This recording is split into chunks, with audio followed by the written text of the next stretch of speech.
Alrighty. Another day where we're gonna hit some great rush hour. Second 12-hour day in a row.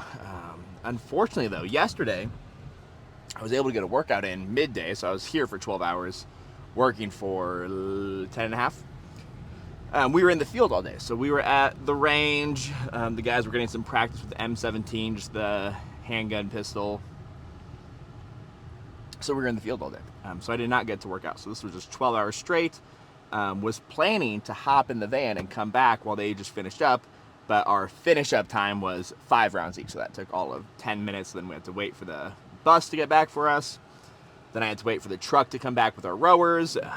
I was under the assumption, because they picked them up from the gym, that they would return them to the gym.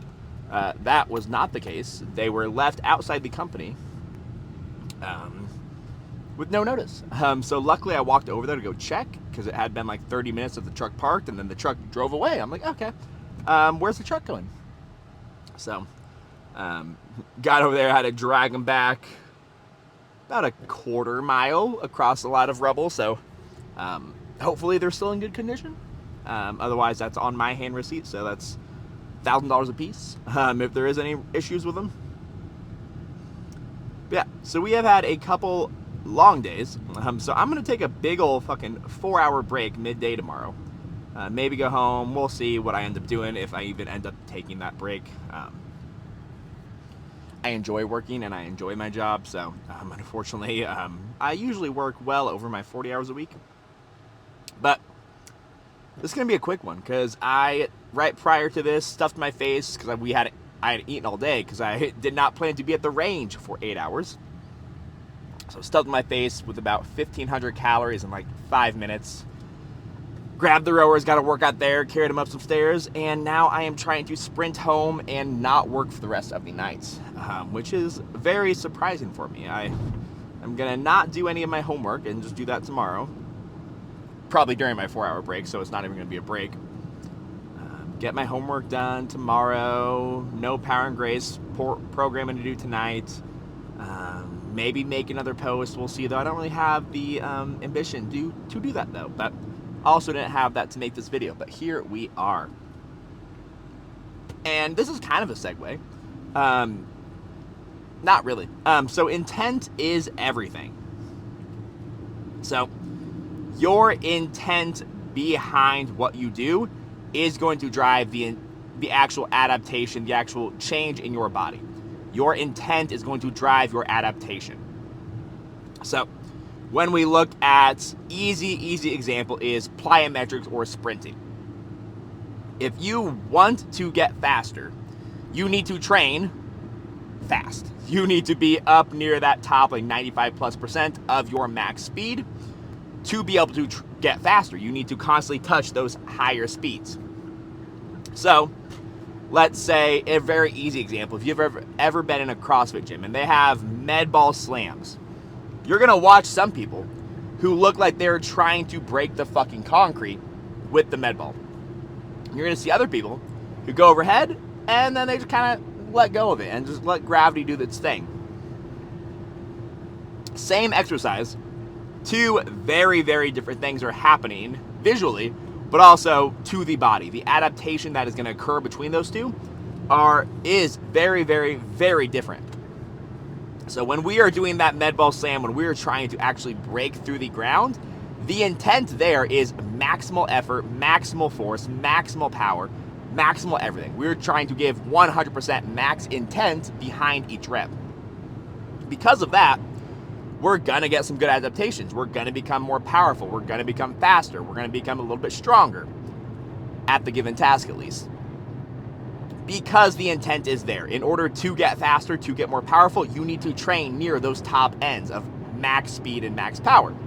You are doing that when you're trying to break through the ground. Same idea now. We look at the other person who's just kind of letting gravity, like, let it fall. What are we training there? Nothing really. The intent isn't there. The intent is not to drive this as hard as I can or to explode through the ground. The intent is just to move through the movement and expend as little energy as possible to then do the rest of the workout. So the ball is dropping. We're not moving fast. We're not moving powerfully. We're not moving even slow enough with a heavy enough stimulus to get stronger. We're not doing anything except breathing.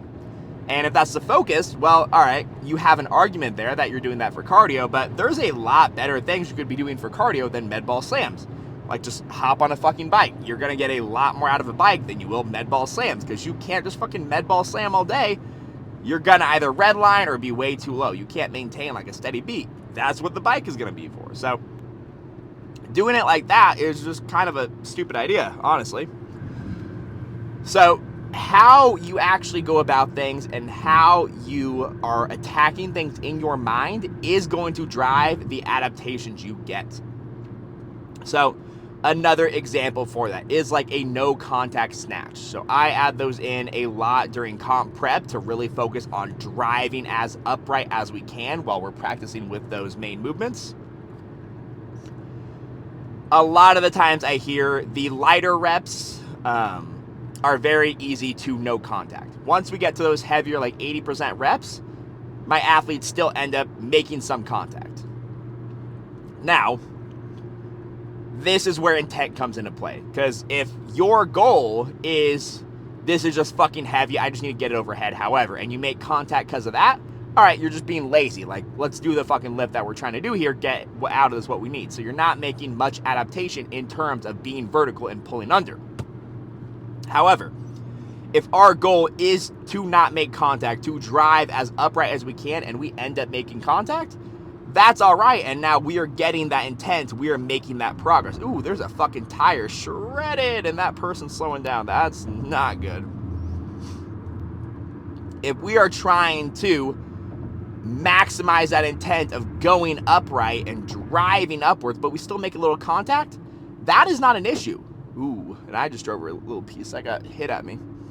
That is not an issue because you are still trying, you are driving that intent. You are still trying to do that exact thing of what we're focusing on. Sure, you did make contact, so it wasn't a perfect no contact, but the desire behind it, the intent behind it was that maximal vertical extension, and you were still able to do it. So just the fact, the no contact isn't good just because you're not making contact. It's good because of the intent behind it of getting that vertical finish and pulling ourselves under versus just dropping.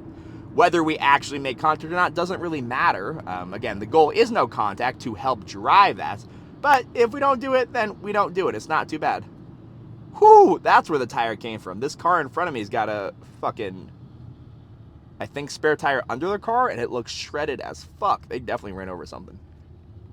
But the intent behind what you do is going to be much more important than whether you hit some arbitrary standard of, oh, I hit this many med ball slam reps, or I made contact, I didn't make contact on any of my reps. You can do the exercise perfectly.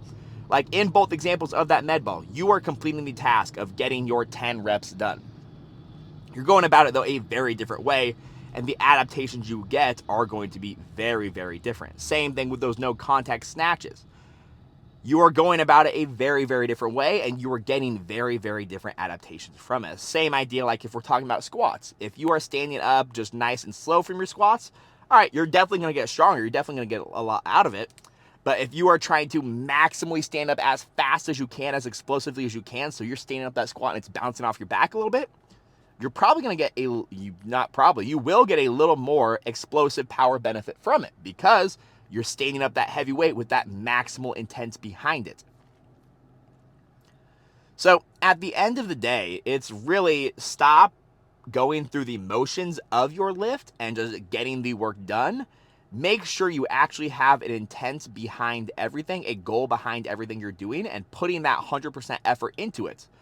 Again, that is going to change what actually happens to your body. If you are half-assing everything and just getting it done, versus putting that 100% max effort behind it and trying to actually maximize that goal and maximize the adaptation you're going to get from it, you will see much better and much different results than the person who is just letting those med balls drop to the ground. So intent drives adaptation. Put your best effort into what you're doing and trying to maximize what you get out of each exercise.